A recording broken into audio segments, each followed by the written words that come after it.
Silence is golden, and we're live.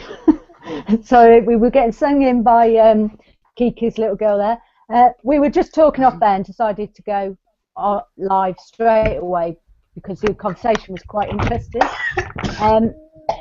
And we were talking about like different ways that people will help homeless, and our experiences collecting for the homeless, and how some people think it's an excuse to use us as a bin and give us rubbish that we don't, can't use. But how other businesses are actually helping. Like we've had some awesome things. Before. Didn't you have a blanket or something that was covered in bleach? What for me? It's not just bleach. It was shredded as well. It wasn't just bleach. It was like thread there. There was holes in it. And it looked like they'd mopped it with the bleach. So it wasn't like they'd just splashed a bit of bleach on it. It's like they'd used it as a whole rag and just proper, and then gone, here, have this, you hobos. It's like, what the fuck? Who does that? It's like they're homeless, not like inhumane. You can't just go like giving them rags. There's a top. Right, there's a top. I think I've thrown it out already. There's a top, and it's like got no armpits. It's literally just been ripped to shreds, and it's like, I'm not your junk pile. I know the recycling bin doesn't accept it, and I know the black bin doesn't accept it, but that doesn't mean we have to. Get the fuck out. That's a lot of the problem. A lot of these shops, for example, when they see somebody collecting for the homeless, they normally look at you and see, bin, free bin. I was saying off air that for winter last year, I walked for about 20 minutes from where I parked my car to go pick up a load of food. Well, what they try to pass off as food. It was all rotten, apart from a load of potatoes, but there's not much you can do with raw potatoes to give them out to homeless people. So I ended up giving that to the YMCA, to the local YMCA. But there's nothing you can do about the rotten food, because it would just be wrong. I have to admit, lately, I know it's pretty bad form, but I've been taking it back. I've been taking the stuff, if it's unusable, I've been taking it back, because people need to realise they can't just do that. It's not right. And a lot of the time, the 3 bags that I've took back have had completely useless items in them. They've been of no use. So it's like a giant bag of crisps, and along with some clothes and that. They've all been like children's school clothes, and a big bag of crisps that are a year out of date. It's like I'm not seeing many school kids on the street at the minute. So that doesn't help. That went straight back. Just things like that. And the nuts we got, P, they were lovely, weren't they? Oh yeah, they was the half-opened packet that was a year out of date, and then there was other stuff as well. And then, like you say, potatoes. I think we got given some like Uncle Ben's sauce, which was also out of date. And it's like, thanks very much for thinking of us, but I think really, if you're not prepared to eat it, you shouldn't really be expecting somebody else to eat it. I know, and then we've got to wash that jar out and put it in our recycling bin. That's not fair. That's not fair at all. That's the point. It's almost like using people that are trying to do it for a charitable purpose as an easy way of recycling or removing crap. I mean, that said though, I had a load of positive experiences with the London independent sandwich shops. Even some chains are pretty good, but a lot of them, if you go there at closing time or just before closing time, because they'll often end up throwing it away at like $5 because they want to leave and go home. But if you go there just before closing time, they will give you some amazing cakes, sandwiches, whatnot. They'll just give you the lot because they're not doing anything with it. And Costa, for example, were really good, really good. Starbucks, as per standard, wasn't. We had £500 worth of donations from Go Outdoors. Go Outdoors. Oh, really? Yeah, £500 worth of donations. Yeah. Wow. Yeah, there's a lot of donations there. There's a hell of and that's only half of it, because the other half is at the other team members, one of the other women's houses. I noticed how none of the men took this shit on. It was like, yeah, go on, girls, you're doing a really good job. Hang on a minute, isn't this activism? Didn't we change this shift of like responsibilities once upon a time? I think that people could really benefit from contacting the local sandwich shops, because we have loads around here that are always on the radio asking for solutions of what they can do with the food that they're going to throw away, because most of them advertise as a marketing point that they're daily fresh made, so they come closing time they have to sell them or throw them, and I bet the people who own the businesses don't want to throw it in the bin any more than we want them to.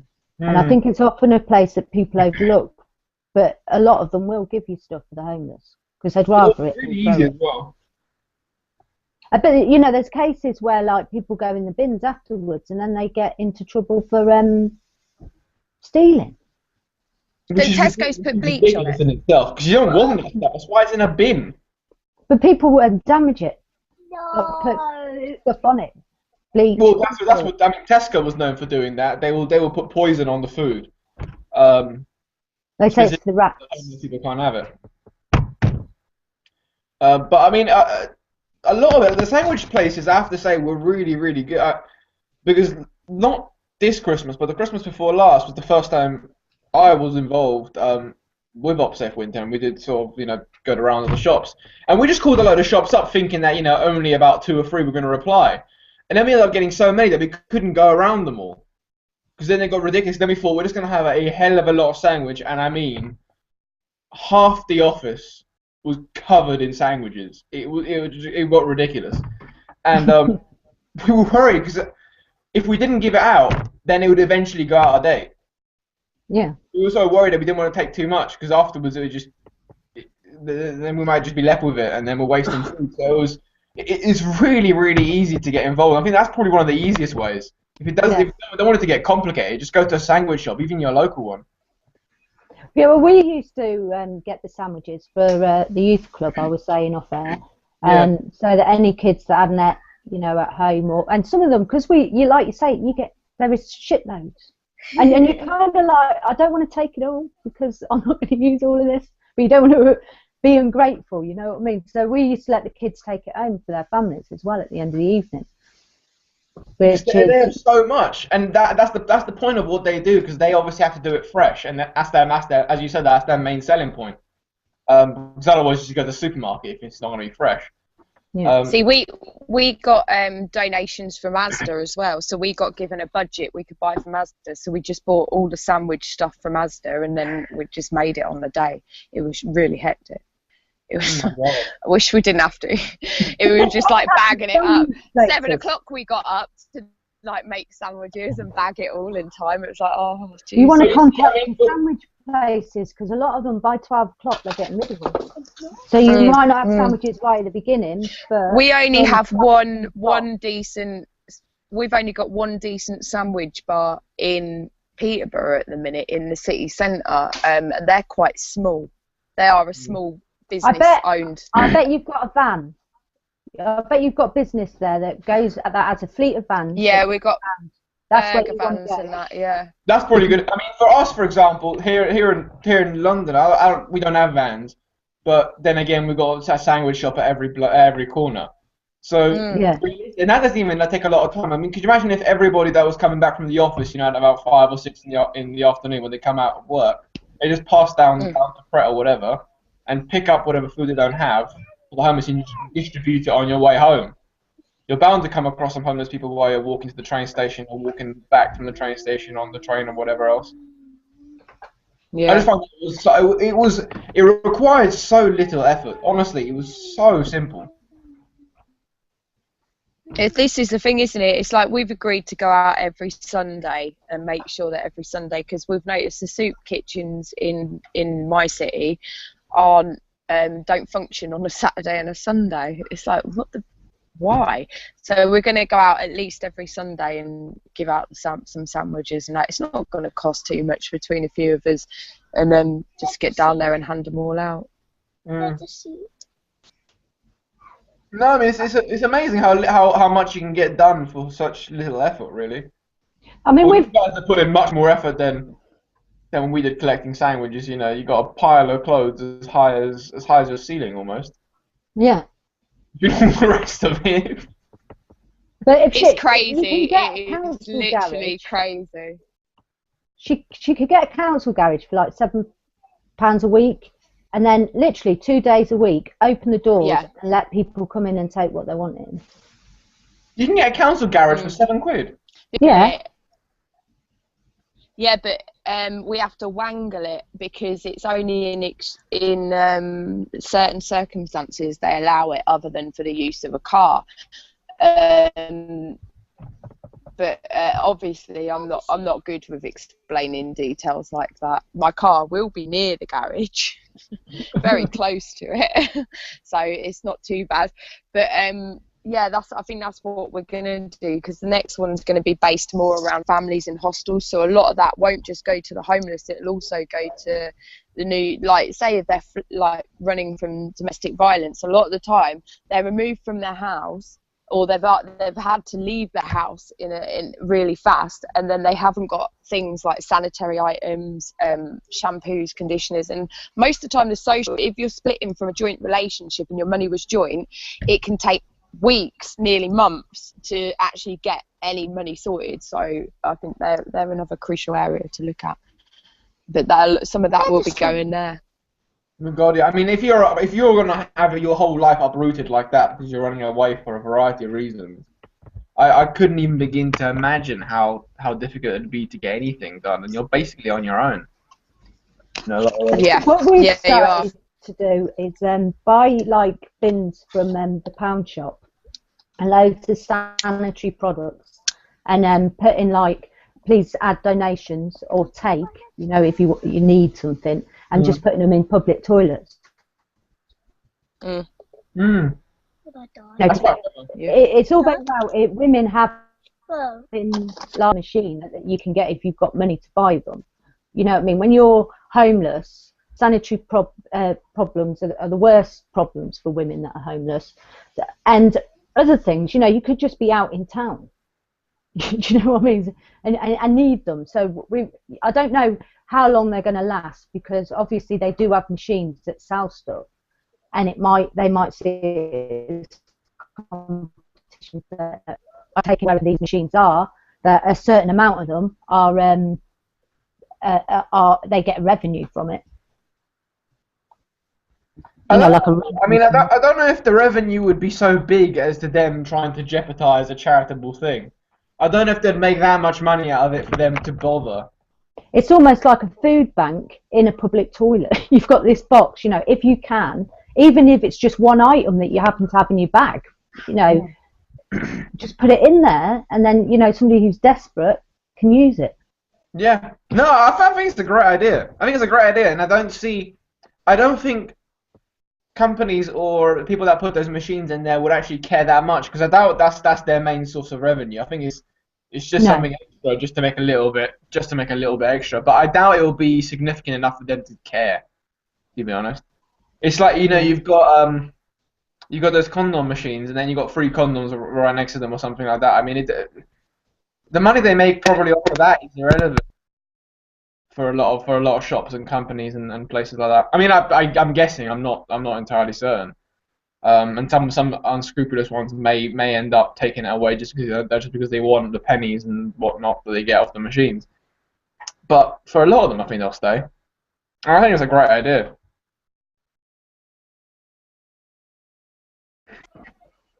The other thing we're doing is, well, there's been a few around England, is like libraries in phone boxes. Just a little that BT box. Putting a few books in. But BT ain't liking it. Really? Health and safety. Someone might get hurt by that shout. Yeah, they don't like it. We've got one in our local. We've got one near us in Banbury, and it's getting. They're emptying it on Tuesday, but I don't think they will be. And if not, there's plenty of other phone boxes. But they're going to empty the phone box because apparently books are now dangerous. Yeah, because it might fall and hurt someone. A book. The phone box is, again, like Is it a hardcover book? Is it a hardcover? But there's lots of different books. Well, are they hardcovers people, or soft covers? There's different. It's just like a little mini. It's like a mini library. You've got like a few books to choose from. And what a great idea! It's an amazing idea. I think it's good. It's good that somebody's utilising it. Huh? Utilising the space. No, I think it's an excellent idea. I think it's a really, really good idea. I'm still a little surprised about the whole health and safety issue. I mean, come on. It was on the. It made our phone box in Banbury made Central and BBC News because it's had a letter of an eviction notice put on it for the books, and if you don't come and take them, they're going to be discarded on Tuesday. But there's now a hashtag which is save our mini library or save our phone. Oh, I'll have to get the proper hashtag. I can't remember what it is now off the top of my head that they've made up. But I think it's great. I think it's a great idea. When you said letter, I just had this image of this little cartoon book with hands and feet receiving an eviction notice from BT. The old telephone box house. It's ludicrous, isn't it, to the extremes? These companies. Huh? It's ludicrous, the extremes that they go to stop anyone from getting some, form of education. Yeah, it's crazy. And it's the form of something for free. Don't get used to the idea that we can actually do things for free. Let's nip this in the bud before people get used to it. You can do things for free. You don't need to pay for stuff. Yeah. But a lot of it, I don't actually think it's to do with that in regards to this. I think it's just the utter indoctrination, but by people working in these companies, they follow everything by the letter and they can't think for themselves. Because I'm pretty sure, nobody in the executive of BT cares about this. I'm pretty sure. And if they actually caught wind of it and actually gave a look at it, they'll probably understand that it's in their best interest to just leave it alone because it'll make them look terrible, which it has already. Mm. But I think a lot of it is because people in the middle sort of levels of these companies, the middle managers, those kind of people that actually deal with this kind of stuff, they're so indoctrinated by their own company that they just follow blindly any sort of ruling and they can't think for themselves. So even something that requires a little bit of thought, saying, you know what, yes, books shouldn't be in a phone booth, but why not? They used to be. They used to have phone books in there. Good one. But you know what I mean? It shouldn't be a library, but so what? Just because something shouldn't have been something, why shouldn't it be allowed to? I think it's just a lot of it is just indoctrination in the sense that people can't think for themselves in a lot of ways. Especially people they need people to conform. If they start popping up these new little ideas and allowing people to venture on their own schemes, then what will we have? We'll have a bunch of people actually making a change. And I think that's a bit too frightening for them. It just isn't happening. We have to follow the rules, and that is that. Mm. But again, we have cafes here now that run on donations. That they're a cafe that serves food and everything. Like a nice little cafe, but everything's donations. Those that can afford to pay a bit more, and those that can't afford, pay a bit less. Oh yeah, you said that. That's really interesting. I like that. Around here we seem to be getting a lot of really good social enterprises, really, that actually seem to give a shit. People taking time. You know what's interesting as well about donations, though, which is really weird. Like we had an experience of something like that a while ago, in the sense that we normally, like, for some events, we normally charge a small fee to come in, for example, ticket events and all the rest of it. You'll make more on donations. Huh? But you'll make more on donations. That's what we did. We did one, for example, on was it Parliament? I can't remember if it was an open forum. We did it on donations. Pay what you can.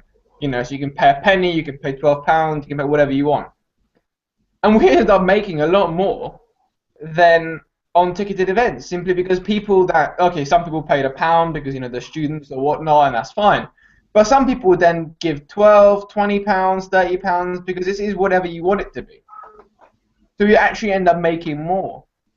So it'd be funny to see if that calf actually ends up making more than all the calves around it that charge normal. It's doing very well, and that's one thing that they say, that some people pay a lot more for the meals and things than they would have ever charged. Because you allow the other person to decide how much the meal is worth. Yeah, and because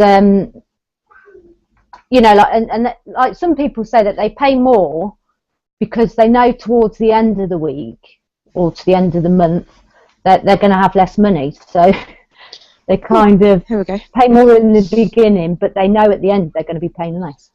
No, it's an amazing idea, and I think it's a revolutionary concept, because why do you have to price everything? Why can't you just let the customer decide the price? Yeah. But the reason people worry about that is because they automatically, again, it's this idea in capitalism that we think the worst of people immediately. You know, so, if you give a donation, everyone's going to give a penny. You know, and you're not going to make any money, you're going to lose loads of money. When in reality, I can speak from first-hand experience that when we did an event like that, we actually ended up making more money because people weren't as selfish as society normally says we are. Some people physically couldn't give more, so then they didn't. And some people gave a lot more because they could. For me, that was amazing to see. Because again, it destroys this idea that obviously if you've been told something, you know, humanity's selfish, everyone's selfish, is this, that, and the other, trying to get as little money as possible, trying to spend as little money as possible on everything. That's really not the case. Yes, there are those people in society, but in general, that doesn't seem to be the case. No, I think there's a lot more people out there who are willing to give and not receive these days. And this proves the point when they say that people won't work and people won't do stuff if you don't give incentives. Yes, they will. People aren't born naturally lazy. People are lazy these days because they can't be bothered to pay into a society that doesn't pay anything back out and just, you know, destroys the very being of humanity. But when it comes to things like that, I've noticed you get people who do give more who've got more, and then the people who've got less get more, and then they can start giving more once they you know, it's not a certain amount of people's fault if they haven't got that job that the next man's got. You know, they've got to keep going. I mean, that's the point. That you're 100% right. You know, it's this idea of, well, are we selfish? No, we're not. You know, no, we're not selfish. And I've always had this argument of, for example, if you talk about a moneyless society, you normally get branded a leftist hippie. But I do think it can work in a lot of ways because, for example, I mean, I will still be doing what I do because I enjoy what I do. It's not because I get tons of money, because I don't. But it's because I enjoy what I do. So even if, I mean, what will change, however, is that the people that are doing their job now wouldn't be doing their job. What they'll be doing is their hobby. Their hobby will become their work. So at the moment, we consider work as something that pays the bills, and a hobby is a thing that you'd really like to do, but there isn't any money in the society we live in, so therefore you have to do it in your spare time. Yeah. People aren't lazy. They'll just do something else that they actually enjoy doing. Like, imagine all the fashion designers that couldn't go into fashion because they didn't have the money or the know-how or the connections because their family weren't rich or weren't in the right circles to go into it. Well, I think a lot of society balls, the disorders we have today within children and the pressures that are put on them and the lack of ability to show our creativity. If you know, we're completely oppressed within education. We aren't free flow. We're not allowed to have our voice, our opinions, and if you do voice your opinions, and you are kind of shot down in education today. You are meant to read and watch and repeat, and that's it. There is no learning, there's no creativity, there's no option or opportunity to further the skills that you feel you enjoy the most. It's looked at as almost that's really good, you do that in your own free time. You know, it's not looked at how it should be, the potential to be something great in that field that you excel in. So I put a screenshot up of the notice from BT. It says the shelves and books inside this phone box have been brought to our attention. So some, jobs worth out in the community. Some little snitch. That's the good intentions behind the Snitchy witch. Yeah, behind the books exchange initiative. However, we have concerns books and shelving could cause injury if they were to fall. So I tell you what, give us some glue. We'll adhere the shelves. You know what someone should write? I don't know if that's in your community, so maybe you could write it or something, but whoever's in that community, they should actually write an open letter to BT saying, thank you for your letter, I'm glad that you understand our good intentions. Rather than trying to remove the library, why not help us by fitting it in yourself? Getting them to, to build a custom phone box. Yeah. Call them out. I'll go down there tomorrow and do that. Call them out on it. I might should have super glued myself around the door. You're not alive. It's not about life. There are books. All the stories has left us with this phone box. But seriously, I think somebody should call them out. Just write them an open letter saying, I'm glad you like our good intention. Why don't you sponsor the building of a custom bookshelf? Yeah. Or a custom phone box library in there. Make it slightly bigger. Maybe stick a chair in there. Who knows? See, I'm imagining like you can take them home. You don't sit in the phone box reading them. You take them home. Well, that's the beauty of BT getting involved, though. You could have a whole big thing going on. You could have maybe a little fireplace in there, a little lamp. Make it really cozy. Yeah. But in all seriousness, though, I don't see why BT doesn't just, if they're really concerned about the bookshelf falling off, why don't they replace the bookshelf with something that they make?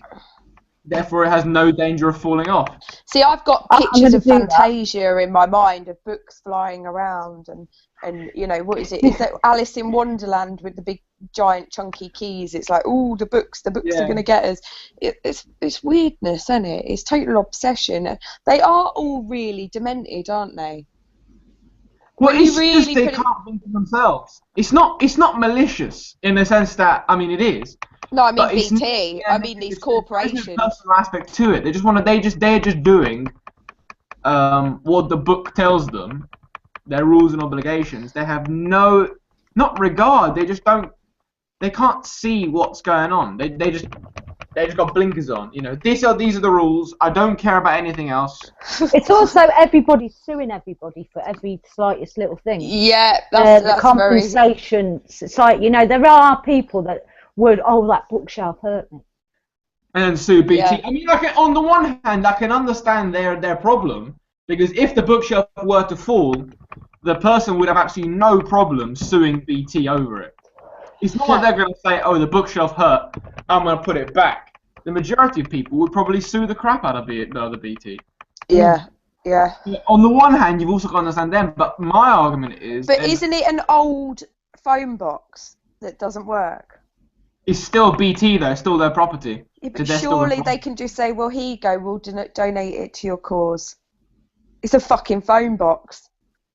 Well, that's the problem. It's the society we live in that has made companies this aggressive, on the other hand. And companies, all they care about is money. And the fact is that this phone box is potentially endangering their profits because they may lose money because they're getting sued. That's, I think, that's probably their point. Is that they don't have feelings. It's a company. They don't have feelings. All they care about is money, and this is infringing on their. Yeah. It's still a used phone box. Oh, is it? Yeah, it's just an old-fashioned one. Oh, right. It's a red one. I mean, it's still BT. It's still owned by BT, so they'll still be liable for it, regardless. Yeah. I mean, when I say it works probably when it's not vandalised. You know what BT phone boxes are like. We had a great one in this town, actually. You could ring anywhere in the world for as long as you liked. 20p. Who rigged that? But it was dead handy when my mum lived in America. Yeah, I bet it was. I was in there for like 3 hours. Oh dear. With a big queue of foreigners waiting to ring out. Because it soon got out. Yeah, I bet it did. But it was I did that in Sainsbury's. I did that in Sainsbury's today. I walked in and straight away I see a slip up on their pricing. I'm a vulture for it. and they'd put down these big throws, these giant fake like thingy skin throws, like they're thick, proper thick, and they were supposed to be marked up at 20 quid, and it was down at 2 quid, and I fucking just grabbed a load. and the lady looked at me. I was like, not my problem. You know, you're a giant corporation. You should be checking your costing and your pricing better. And I took about 6, I think it was. It's like, homeless are gonna love them. Thanks. Yeah, I mean that's their mistake. I mean, it's out the corporations. Yeah, but I went around telling everyone as well. I was like, go look over there, look, that's marked down. And this woman turned around to me, she goes, no, that's not 2 quid. I was like, they have to by law. And she was like, no, it's worth more than that. And she didn't quite understand the magnitude, but the other people I told did. They were in there straight away. It's a giant throw. Like, I think it's chenille or something really, good sort of. It's well, really. I mean, they're gonna handle the donation. That's fine. I mean, that their mistake. They'll check their pricing better. I'll be handing. Yeah, I'll hand them out Sunday. I'm sure the homeless will be happy for them. Nice and cozy. Yeah, brand new. They are absolutely lovely. They're gorgeous. Actually, I will show you one. Hold on a sec. Let me put my camera back on. Because I got some for my kids as well. I went out the whole ticket. How do I turn this camera thing round? There we go. Can you see it? Can you see anything? Yeah. See that? It's like the actual something. I don't know. It's really soft. It is so soft, and it's actually huge. It's quite big. So, I've got loads of them. Look, they're going to love the little bows. They're going to love them. 2 quid. It looks so lovely. Serves them right. It shouldn't be such a giant corporation. Well, no, when you get big, you're going to get slip-ups like that. It's fine as long as they obey the law and give you that thing for a penny or whatever they marked it down as. Yeah, they were doing those Frozen dolls. Somebody had marked it up wrong in I can't remember what. Toys R Us, and we put it online, and there was like loads of us turned up, and everyone was at the door like, yeah, I got one, 12p, 12p. What fools! The shelf was empty by the end of the day. Peterborough, I'm telling you, there's a whole crew of us going around finding marked down prices, and then you put it on like the secret group pages, and they don't know it's got out. So then before they know it, they've got like a stampede of mums running in there. See, I did that online a long time ago. It was like the time of the January sales, and they put like a digital SLR on really cheap. I think like £10, something like that. It was dead cheap. Yeah. And they ended up having it on Watchdog because there was a big thing. They were like, well, we're not honouring it, because loads of people at that time brought it. And we just thought we'd chance it, if we got it, we got it. But the problem was that they sent us all a receipt, which is when the contract becomes like binding. And that's why it was that camera that changed a lot of the purchasing laws, like how you do it online now. It's not necessarily what price you'll get it for until it, is all gone through. But before that, it was very much like in a shop. Once the money changes hands and you got the receipt, that was, you done the deal. But they had to sell like thousands of these cameras, £10. I love that. And they were like, no, we're not doing it. And then Watchdog got on it, and they were like, yeah. I got it. I got the camera. They did something similar. Tesco's did it with the new Xbox. I think it was. They had it on for about £1. Yeah, they did. Yeah. But they didn't honour that. Yeah. I mean, the law is changed slightly in the sense that if they've marked down something to such an extent that it's obvious to the customer that that's not the right price, then they don't have to honour it. So if, for example, it's being sold for £1, they don't have to legally honour it because it is clearly not for £1. There's clearly been a mistake there.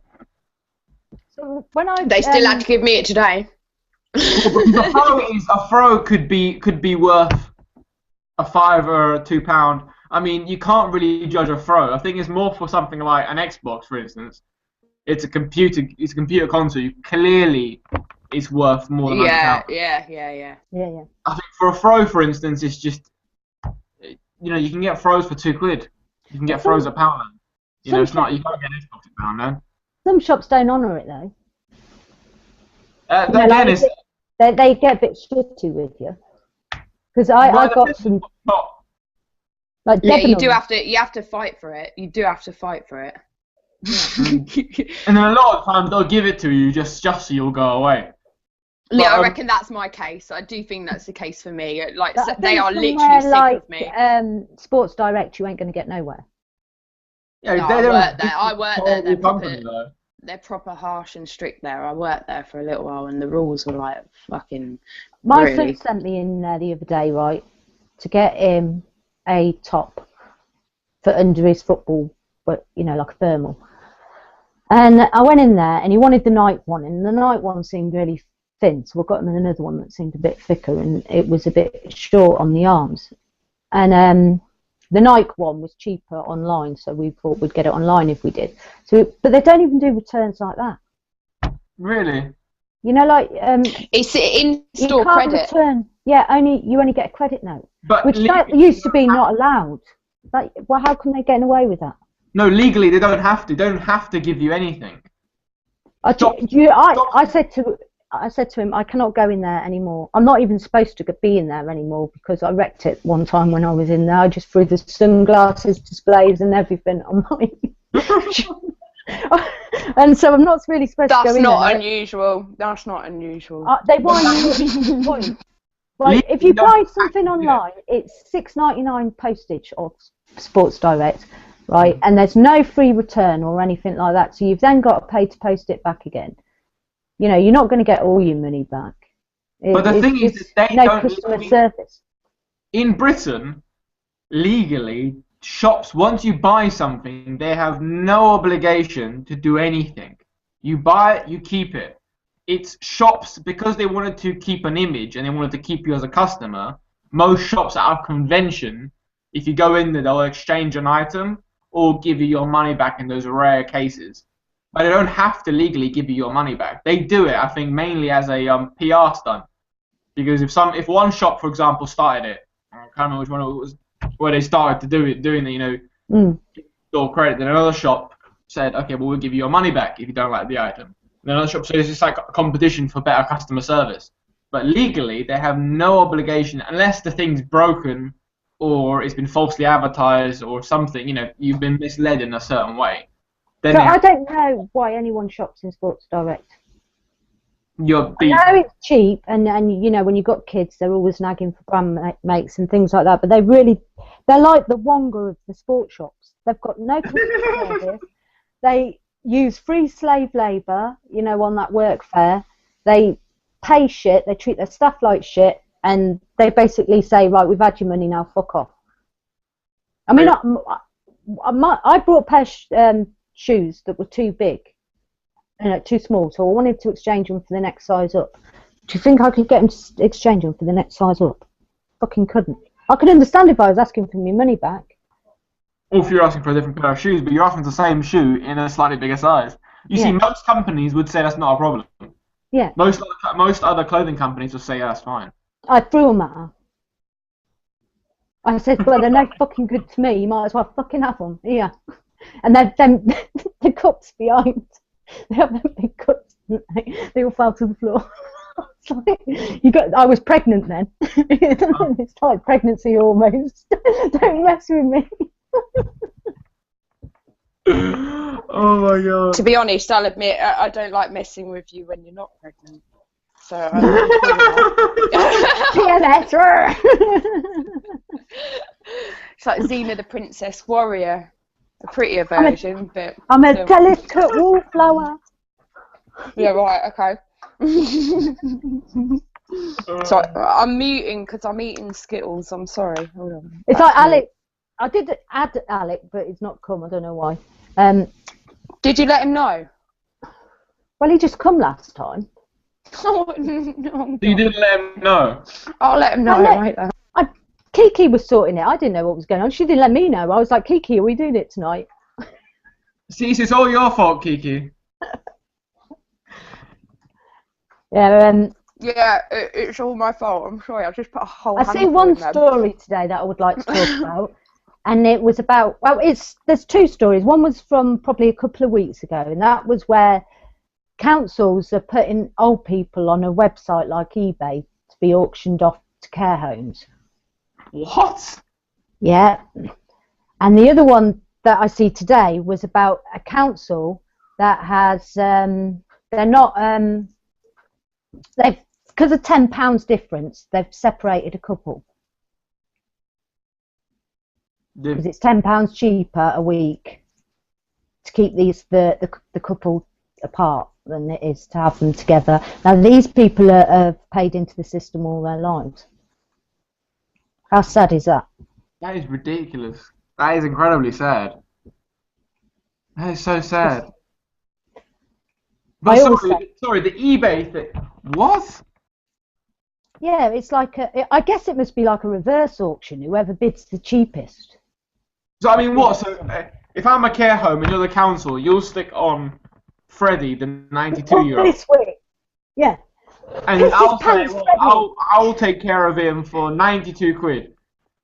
And then Kiki will say... But you probably have to list his conditions, because obviously... Fiver. Some of them will need less care, so they'll be cheaper than the ones that are high maintenance. Well, yeah, I mean, you have to list, obviously, his abilities, his any... whatever's wrong with him, or her, broken leg, all the rest of it. Yeah. And then we just bid on him. So whoever gives the cheapest price... I presume that would be how it works, the cheapest. Because they're not going to push the price up, are they?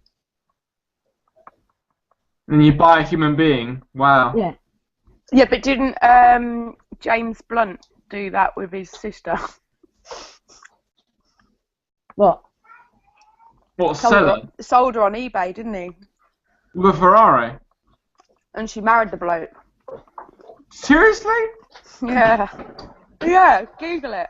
Yeah, he did. He's selling his other... You know, he was selling his other sister. They care about love, they care about bank accounts. Yeah. Yeah, exactly. I mean, he's a celebrity, expected of people that all they've done in life is covet money and have given up every semblance of a real life for money. That's just the way it is. But the care home thing, that's institutional. That's just wrong. Massively wrong. I think any kind of cattle selling of human beings is kind of wrong. It doesn't matter what way you butter it up.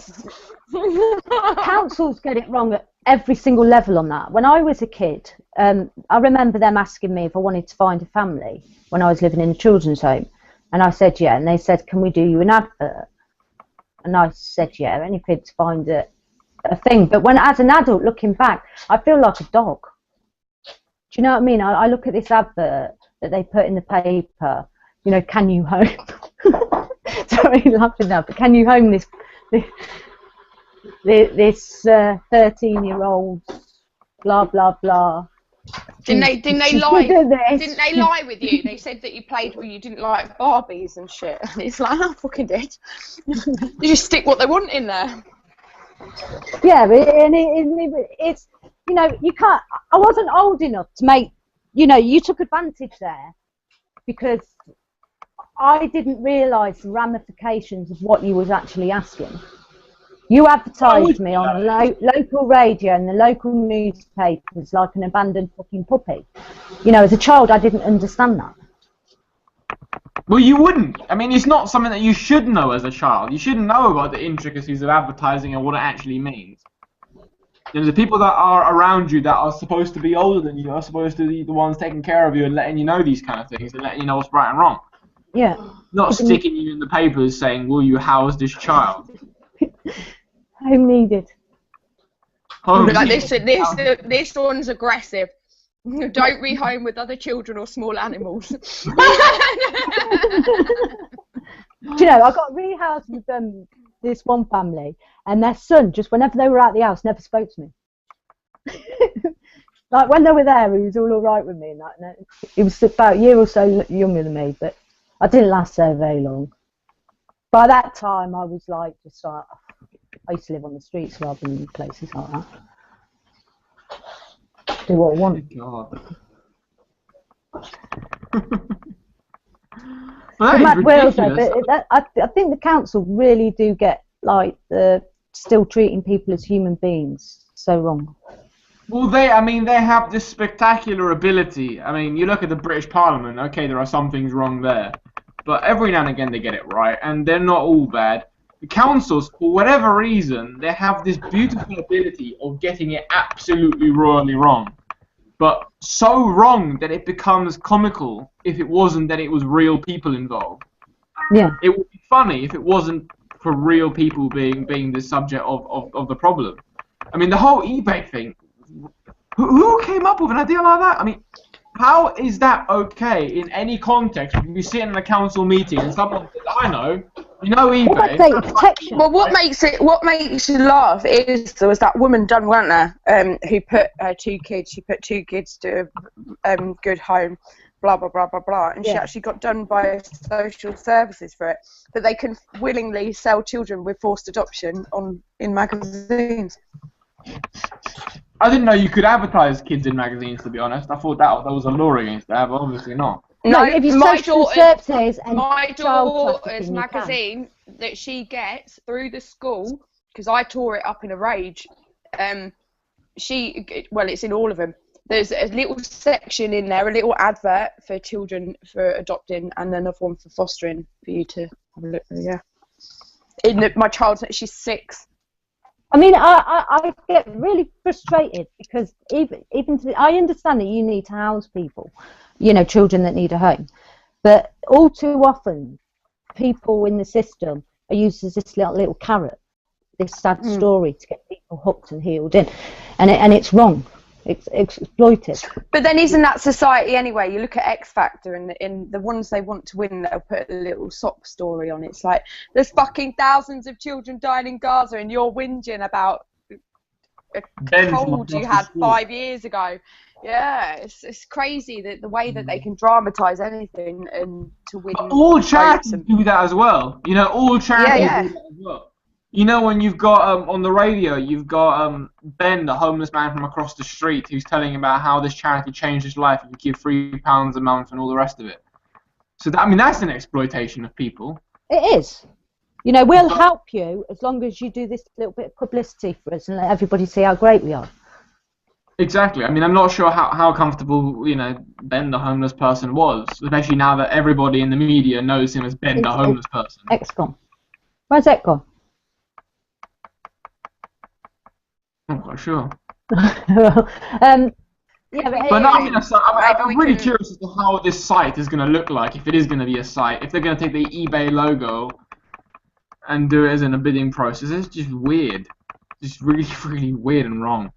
But then if you've seen that film Repo Man or something, I think in a few years' time, probably not many, we're going to get to a point where anything and anyone can be sold on there. It'll be like a black market. Monthly payments organs, everything.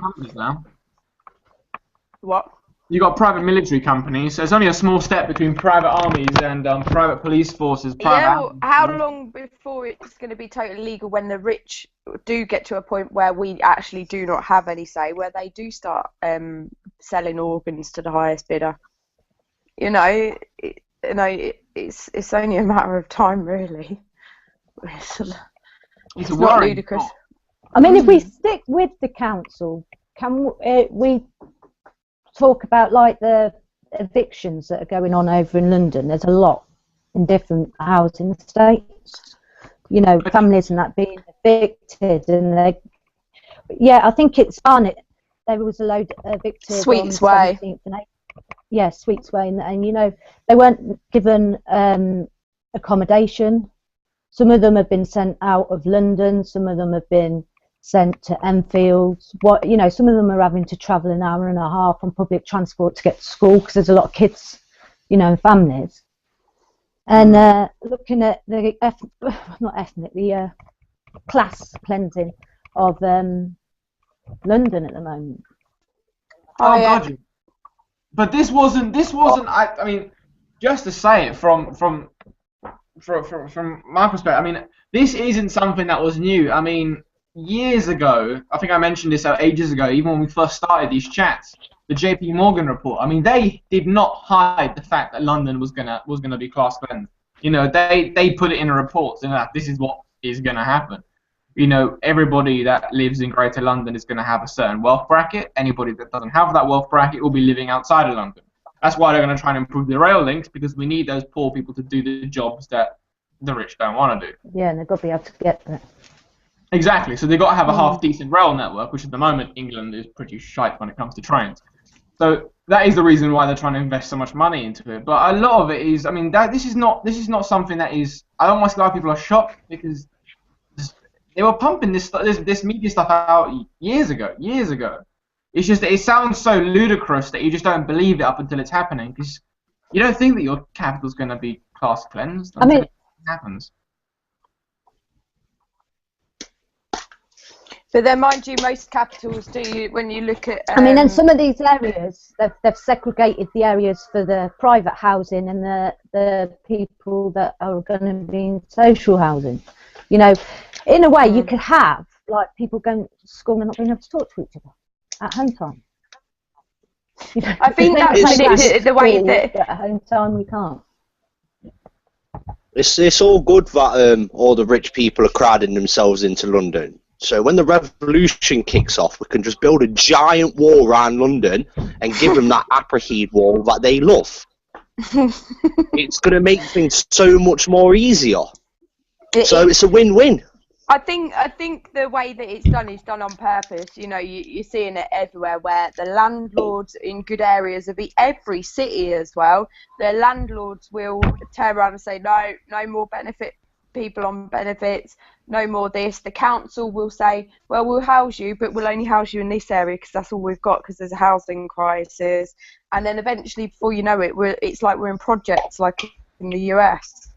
You know, that is exactly what's happening. We are being forced into the lesser, and it's happening at a really rapid rate. I mean, I have a friend of mine, for example, that now works me with shoutout, and she had a child at a really young age, at the age of 18, and when she was being housed because of like Asian's family and all the rest of it. And she was in Brunel University, so she was in the same year as me in first and second year. And they were consistently trying to house her outside London, all the way up north. And she just kept saying, well, I'm going to university here, you know, I'm not going to drop out of university, I've got the debt already, I'm not going to finish it. And they kept trying to force her out of university. And it was a struggle for the whole 3 years to keep herself in university. But they consistently kept trying to kick her out and send her up north. That's sad. And she didn't get it. And she didn't understand why, because it's like, surely I'm not a basket case, you know, I'm trying to make something on myself because I want to finish my degree, etc. So surely the state should try to help people in that situation to push themselves forward, but instead it doesn't help at all. In a lot of ways, she was being detrimented, she was being held back because she was trying to succeed, and a lot of that is a huge problem, because anybody that is in a position like that, they're still trying to make something, they're still trying to push themselves harder. The state doesn't want to help you. If anything, pushes you away. And I remember she was telling me that they kept trying to move her up north, which didn't make any sense. It's shit. Because it's so terrible. And a lot of it also is to do with propaganda. With regards to, and a lot of landlords, like you mentioned, for example, a lot of landlords won't take people on benefits anymore. No. Or worker assistance. It's definitely social cleansing. It's social cleansing. I'm finding this a problem. I'm finding this a problem trying to get a place to stay. Like, they don't accept like social housing, do they? You know, housing benefits. Just don't accept it. But I mean, a lot of that is, and this is where I'm sort of slightly divided with regards to classes, because you know, if we go for the same sort of paradigm where we got the working class, then we got the middle class, then we got the jet set, the upper class, right? Give or take, you know, slightly more complex than that. But if we simplify it, and I think a lot of the problem is because the classes don't talk to each other, the two sort of middle class and the working class don't talk to each other as much, and the upper class, the jet set, sort of play on that. Because the middle class are the people that have, you know, the standard job. Maybe they got a second property which they rent out.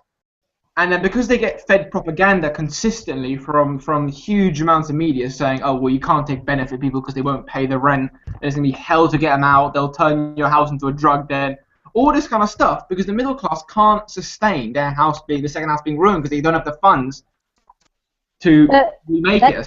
It's not only people on benefits that get housing benefits. That's what I mean.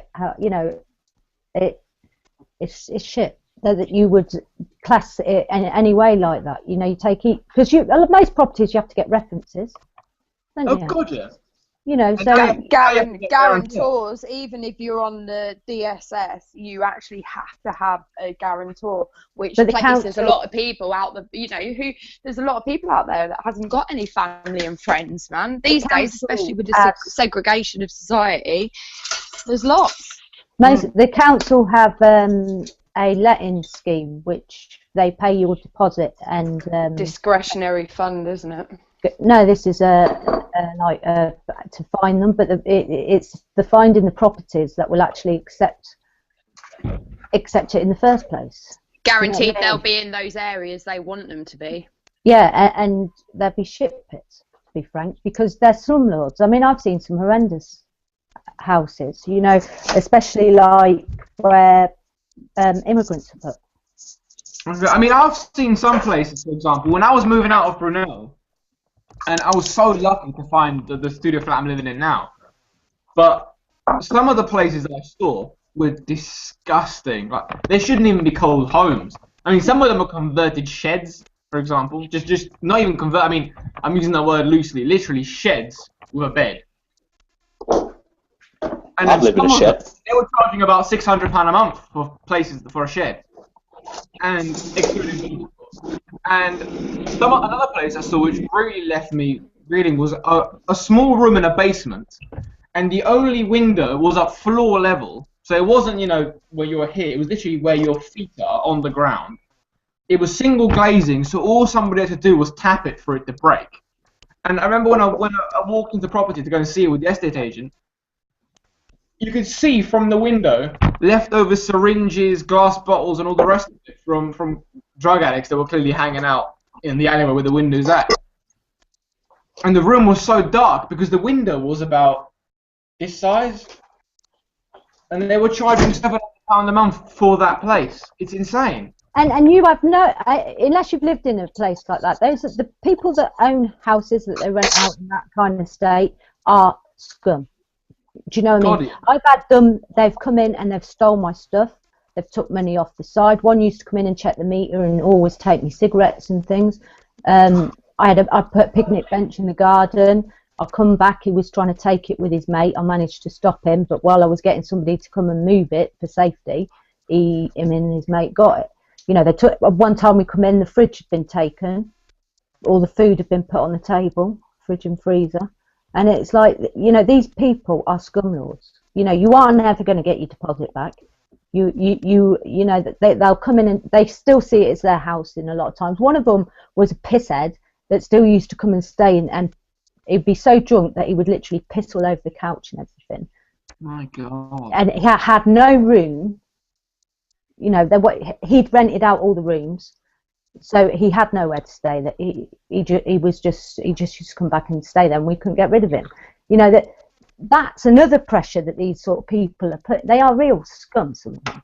I mean, yeah, you have got, you know, rich people that own lots of property, but you've got some nasty fucking chances out there that just prey on vulnerable people that don't have choices.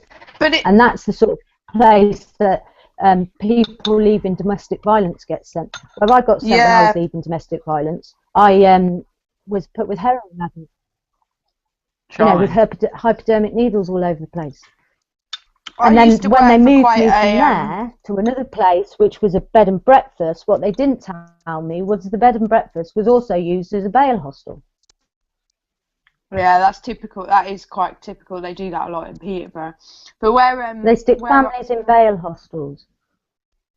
I've got quite a decent high-end estate agent, and I used to work for the maintenance for it. And they used to have people staying in their flats, and they'd send us out to repair things. And one time I got sent out to this young couple. They were clearly immigrants, but they couldn't speak a lot of English. And I do wonder whether they were actually illegally in the country and they'd been taken advantage of by this company, because the mould was thick to the point I got rushed to hospital with chemical burns because we used so much to try and get it off the walls. That house should have been condemned. It should have just been ripped to the fucking back to the, you know, bare bones and redone. But they just didn't give a shit. Now, this was quite a high-end estate agent in Peterborough. Now, I'd never seen that property marketed out on the actual papers or on the site. So they all dodgy deal in the background as well. Yeah, well, I mean, that's the property market in a lot of ways. There is a lot of sort of dirty money going around with regards to that. I remember seeing what's it called? I remember going to one estate agent to see some properties as well in Central Harrow.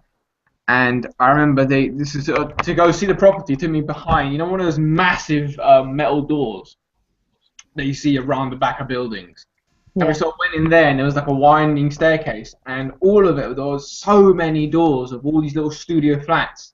And there is no council tax, which means that probably the council have no idea these properties exist.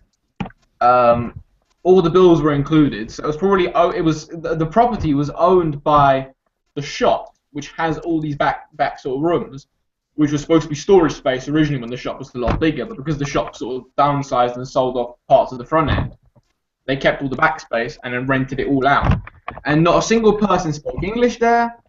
I mean, you got the sense of these poor people are coming to England, haven't got a clue what's going on in a lot of ways because not being told anything, and being taken massive advantage of, and a lot of it is all paid in cash. So the rent's all paid in cash, so there is no tax on it either. No. There's no tax on it, no idea where the money goes. There are a couple of students that we spoke to and we did an interview with, foreign students that came over here to do an internship for the summer. You know, French and Italian students often come to London to do internships. And they rented out a flat, which was meant to be a 2-bedroom flat. They managed to fit in 7 bedrooms by putting plywood in the middle of rooms to split them up. Yeah. And they all had to leave their rent every week. Every week on a Friday, they have to leave their rent, which is I think £500, or no, it's £500 for the month, so divided by 4, in cash in an envelope under their pillow. That's creepy. That's a little bit creepy. That is. That does sound. That is, to be fair. Huh? When you live in bedsits, the landlords always have keys to every single. Oh yeah, they'll just come in whenever. Come in and out themselves to what the bloody hell they want. You know, when I left care, that's, you know, pretty much all you could get. To get on a council list for a flat would have taken years. You just weren't ever going to get one. Probably the same situation as you, single person. You ain't got no. Yeah, like I'm at the moment. I'm living at my sister's, and I to tell the honest truth, yeah, I would love to get a bed sit, yeah, but I just can't live with other people. I can't do it. Like it's not within my wiring to live with other people. It sends me nuts. Like I'm only just managing to cope with my sisters. You know what I mean? It's hard. But I mean, sometimes you do get lucky, I guess. You know. I mean, sometimes. With, like, I was going to say, carrying on with young people. What about this with the Tories? I mean, what they're saying is, right, anyone under the age of 25, what was it? 25, I'm sure it is, can't get benefits. Right? Yeah, you've got 25, no safety net. Yeah, so you can't, if you're a care leaver or somebody that's leaving maybe a family that beats you up or something like that at 16, you've now got to live it out until you're 25. That wasn't the Tories, by the way, that was Labour. Yeah, I remember Labour's. Good old Labour. I wanted to say that.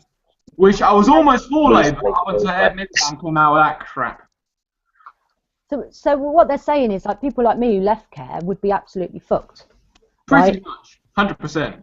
And then when I think back to the shitty jobs at YTS for £35 a week, but I'd probably be doing 60 hours for that £35 a week. I remember that. And then I'm looking at it now and I'm thinking, well, they're saying the same thing with the apprentice and the community work, because these I think the wage is going to equate to about £1.90 an hour. Now, if you can get somebody an apprenticeship or a job for free or for £2 an hour, why the hell are you going to get and hire another young person for minimum wage as a company? All you're going to find is there's going to be no jobs for young people, and people working through university and things like that, they need that extra money because they've already got loads of debt. Yeah, I mean, I was a fundraiser for most of all of my A-levels and most of my university. I was fundraising, as a paid fundraiser. I just find it's going to be so hard for young people getting onto the job market when there's going to be basically free labour for young it's people. Already impossible because the job centres provide volunteers, so they provide slave labour to corporations and charities already. All the people that are unemployed have to volunteer at companies, like B&Q and all the rest of it. So young people who normally will acquire those jobs while they're at university, they're kind of screwed because all those jobs are taken by volunteers. Then you're left with very little. I mean, I was quite lucky because when I graduated this summer, and I was quite lucky in the sense that I managed to work in a situation where the world wasn't as screwed up as it's become even more so now, and there were still jobs out there, but now it's becoming worse and worse and worse. And it bothers to think about it. And then they say, oh, apprenticeships are a way forward. Yeah, but the minimum wage for an apprenticeship is £2 an hour. You might as well not pay them. £2 an hour is madness. It's that's nothing. That is really, really. The thing is, it's going to kill off. Some apprenticeships pay £277, £300 a week. Right, now they're going to look at it and think, I'm only going to pay £2. My nephew was on one at Crafts Engineering, and he brought home 280. He now lives in New Zealand. But you look at, if they're going to look at the mass only charging £1.90 an hour, they're going to slash their wages surely and have it more in line. But you see, again, I think one thing that's worth to bear in mind is this is not the companies that are evil. The companies are not evil for charging £2 an hour. The problem is that governments are stupid. They shouldn't allow companies to get away with charging £2 an hour, because if they weren't legally able to, they wouldn't. Companies don't care about what they're going to do to people as long as they make as much money as possible. It's not that the companies are evil and we should get angry at the company for charging £2 an hour. The problem is that we need to get angry at our government for not protecting us from being charged £2 an hour, for example. Yeah. Definitely. The human rights need to be kept in check. They do what they have to make money. What will happen is the same thing as with the YTS. With the YTS, it started getting stupid, right? You'd get something like YTS cleaner. Like, you need fucking training to be a cleaner. No disrespect to cleaners, I've done cleaning. It's not something I really need a lower wage to study for years. Do you know what I mean? No, that's just a load of truffle, that is. That's just a load of crap. That's just a YTS shopping system. Yeah, but that's what they're going to do again with apprenticeships. You're going to find, like, an apprenticeship cashier, an apprenticeship cleaner. An apprentice, what's it called? Apprentice, there we go. Yeah, an apprentice. I will say this though, P. That you do need to have cost training, yeah, because I made the mistake of, it wasn't even a mistake, I accidentally dropped two chemicals together and they sizzled up and started smoking, and we had to go back to the room. Cost training wherever you work if there's chemicals involved. And each company's I had to go to hospital. Yeah, but come on, I mean, you learn each company's policy. You'll need like a month course or a week training, seminars to tell you exactly, this is the chemical for this is the chemical for that. You do not need a 2-year apprenticeship.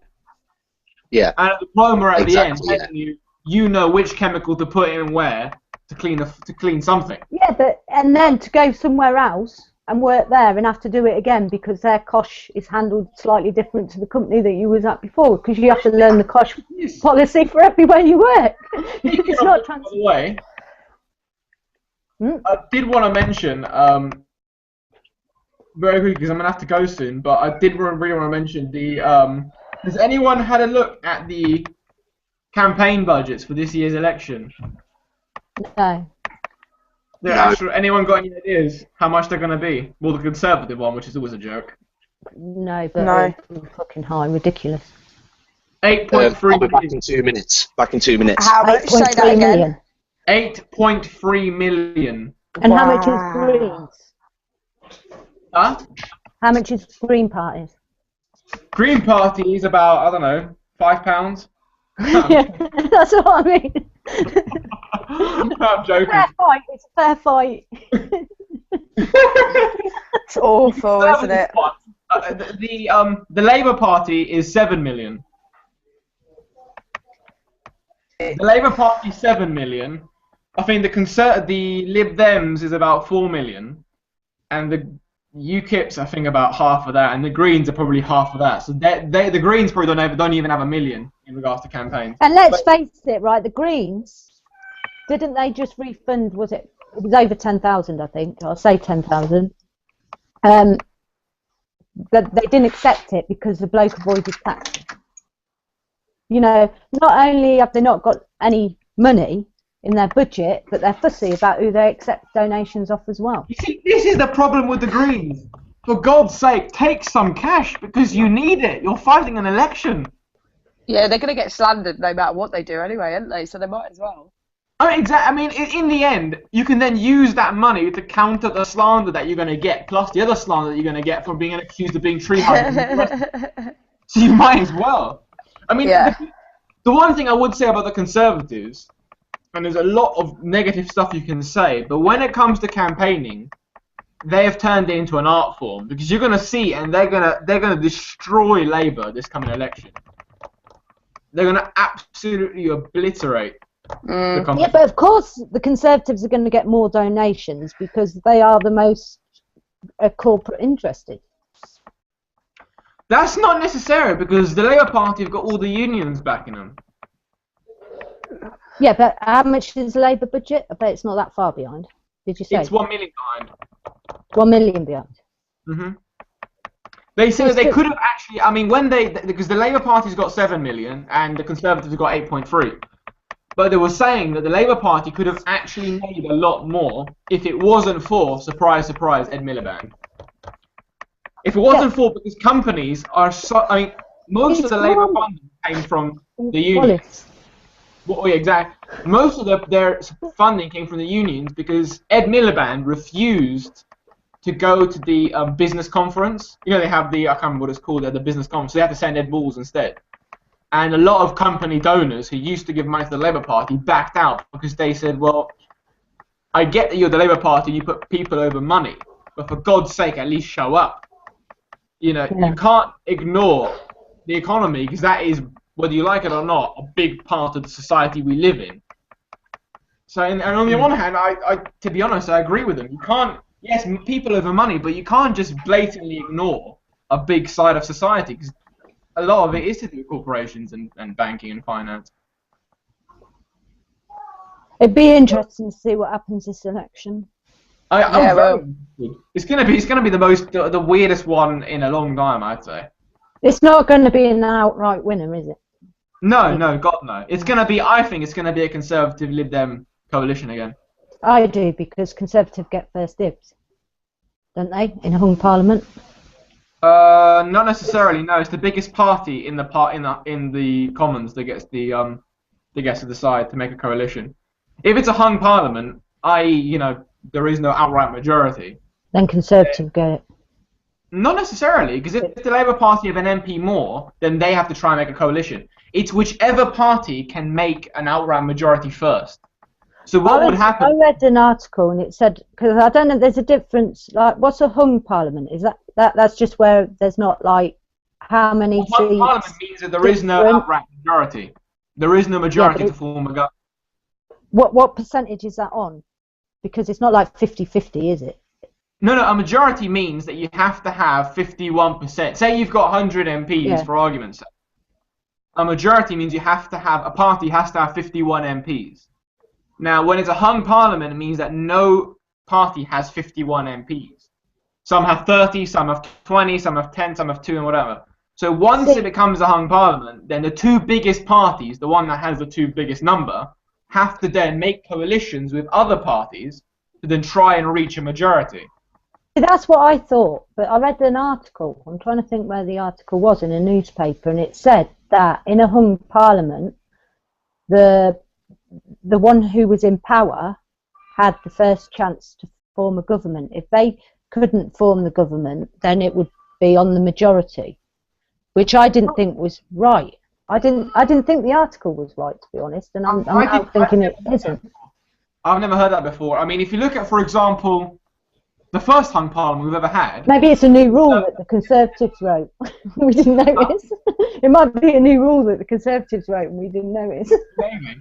But I mean, if you look at, for example, the last election in 2010, it was the Lib Dems and the Conservatives who made the coalition. If that article was right, we would have Gordon Brown as the Prime Minister, because Labour weren't too far off. We're in power. Yeah, that's what I thought. It's whoever can make the coalition first. And what I think was it? Because if you remember, when the hung parliament happened, you had Labour and Conservative and Lib Dems could have gone with either. Yeah, exactly. Yeah, it's whichever party makes the first majority. But without the Lib Dems, that Labour couldn't form a government. Exactly, because they don't have an outright majority.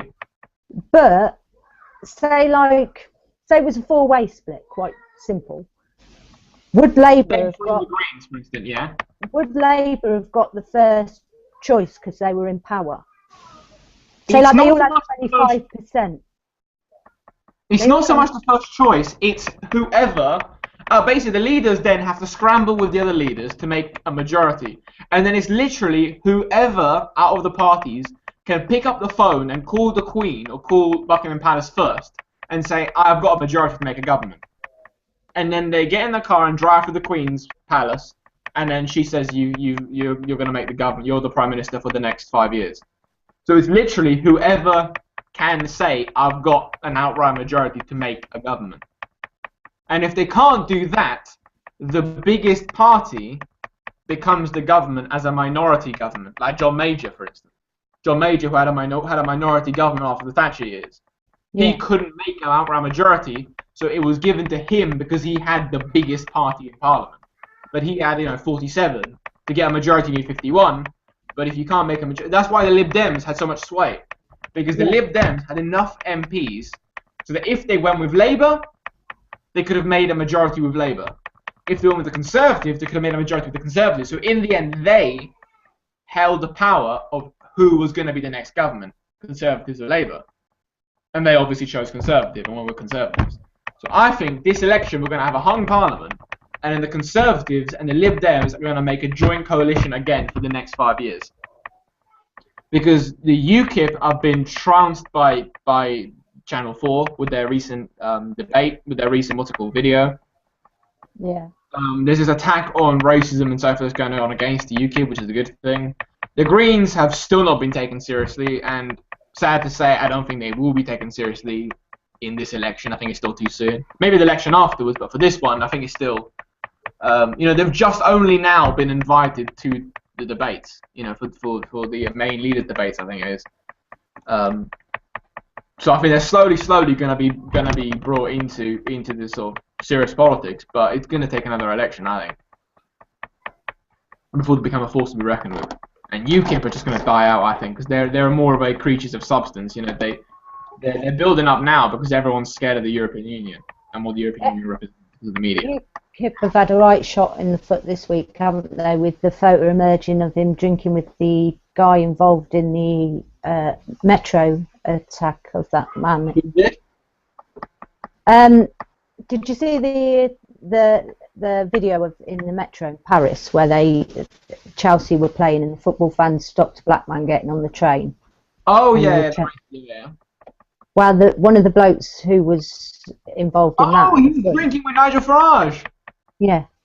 Yeah, I saw that. So, this week after that 100 days of UKIP. I was going to say, they're getting We're not, trounced. we're not the racist party. Really? And then you got Al Murray doing his bit in North Lanham. And apparently there's a few independents there, and I just think it'd be hilarious if you don't even get his seat. Because what happens then? That's what I'm quite interested in. Well, he will be removed as leader. So if you don't get your seat in Parliament, you can't be leader of the party. Sort of. I mean, it's not an outright rule. It's just that the trouble is that if you're a leader of a political party and you're not in Parliament, what the hell is the point? He could be in the bar next. I mean, it's like you being the CEO of Shell, but you're not an employee. Yeah. It's just a load of waffle, isn't it? Really, when you put it like that, it is a load of waffle. It is. Because it just doesn't make it won't make sense. It just will not make sense because you're supposed to be. First of all, you don't get an income, so you're gonna have to get a job, a real job. So therefore, you can't dedicate your time to leading your own party. Secondly, you're not in the party circle. So what are you gonna do? How the hell are you gonna make sure that your MPs do what you need to do? That's why if Nick Clegg, for example, doesn't get a seat, he's gonna lose the leadership because it will be a shot in the foot for the party if they keep a leader that can't even get elected. I don't think he will. Well, there's the argument that he won't. There's a lot of argument that he won't. Guys, I'm going to have to go. I've got poorly children and they are hailing. Okay. But I'll see you soon.